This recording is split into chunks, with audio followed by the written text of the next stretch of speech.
I said to Kevin on the phone, does Vincent know? Yeah. And he's like, no, I'm calling him next. I recorded the voice, and I said, this is Fisk. And he said, F yeah.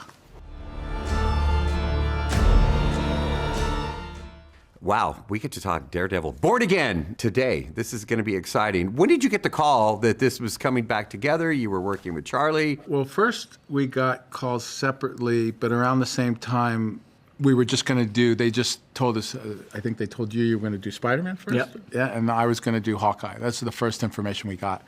And then eventually, as months passed, we learned a little bit more. I learned about Echo, and then eventually I learned about our show. Does that pretty much cover it? My phone call was June 10th, 2020.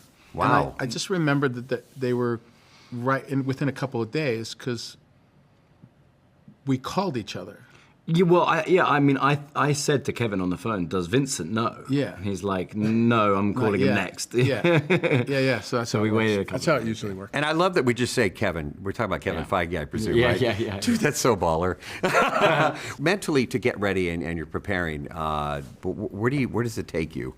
Well, I read the scripts. It all depends on the writing. It all depends on what story we want to tell and where Matt is in his life, and that's true of any character, I guess. Some of the specifics with Matt are around the kind of like the constant pull in two different directions. Always feeling like he's letting one side of himself down a little bit. If he engages too much with the other half of himself, and so just trying to pinpoint how he's handling his identity and what's going on in his life and the trauma and the pain and try and just keep it authentic and truthful and stuff. Same question for you, Vincent, but the voice, which really adds to Wilson, I think. Getting a lot of that today. Yeah. But we've only got to see the first 2 episodes.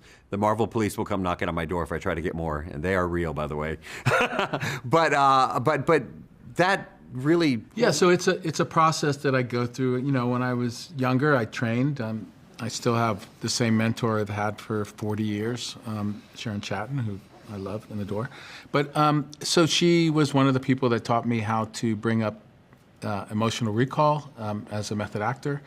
And so what I did was it was my first choice was to find the voice. For some reason, it was the first time I ever did that before, but I wanted to find the voice because I was scared of falling into a cartoony kind of thing. Mm-hmm. So I needed an honest voice, something that was also suited the character, but also suited my own way of performing things and executing things. So I recalled several things, but one of them bubbled up a lot of emotion in me, and I just started to speak the words of some of the script.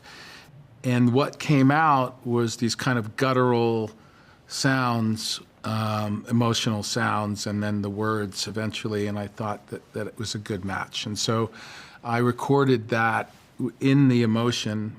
I recorded the voice, and I sent it to Jeff Loeb, and I said, this is Fisk. And he said, F yeah. That's with the baller. That's the word of the day for me, I guess. I'm just so excited about what's going on with that's so cool, man. Yeah, it is. So I use that all the time. It helps with many things, but it always keeps him it always keeps the actor, me, and that character in a particular place.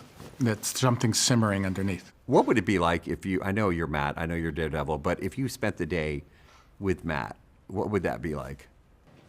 Depends which Matt you get, True. He could be in a particularly serious mood and not particularly fun, or he might be suiting up and causing havoc and having a good time. I don't know, I think Wilson, too, spending the day with Wilson would be interesting. Yeah. I'm not sure what that would be like either.